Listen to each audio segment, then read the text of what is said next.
నమస్కారం cricket అభిమానులారా. IPL 2026లో మరో high voltage drama. ముంబైలోని వాంఖేడే స్టేడియంలో ముంబై ఇండియన్స్ మరియు లక్నో సూపర్ జైంట్స్ మధ్య జరిగిన 47వ మ్యాచ్ ఒక మ్యాచ్లా లేదు, ఒక పరుగుల సునామీలా సాగింది. 228 పరుగులు చేసినా గెలవలేమంటే ముంబై బ్యాటర్లు ఏ రేంజ్లో విరుచుకుపడ్డారో అర్థం చేసుకోవచ్చు. Rohit vintage innings, Rickelton power hitting.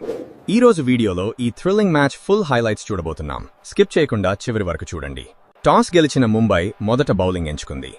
Lucknow opener Mitchell Marsh మొదట్లోనే ముంబై బౌలర్లపై అటాక్ మొదలుపెట్టాడు. కేవలం 25 బంతుల్లో 44 పరుగులు చేసి లక్నోకు గట్టి పునాది వేశాడు. మధ్యలో కొన్ని వికెట్లు పడినా లక్నో ఎక్కడా స్కోరు వేగాన్ని తగ్గించలేదు. నికోలస్ పూరన్ క్రీజులోకి రాగానే వాంఖేడేలో సిక్సర్ల వర్షం కురిసింది. ఇక అసలు సినిమా ఇక్కడే మొదలైంది. కేవలం 21 బంతులే ఆడిన పూరన్ 63 పరుగులు చేశాడు. ఇందులో 8 భారీ సిక్సర్లున్నాయి. కేవలం 16 బంతుల్లోనే హాఫ్ సెంచరీ పూర్తి చేసి ముంబై బౌలర్లను ముప్పుతిప్పలు పెట్టాడు. చివర్లో ఐడెన్ మార్క్రామ్, హిమ్మత్ సింగ్ మెరుపులతో లక్నో 20 ఓవర్లలో 228 పరుగుల భారీ స్కోరు సాధించింది. ముంబై బౌలర్లలో కార్బిన్ బ్యాష్ 2 వికెట్లు తీసి పర్వాలేదనిపించాడు.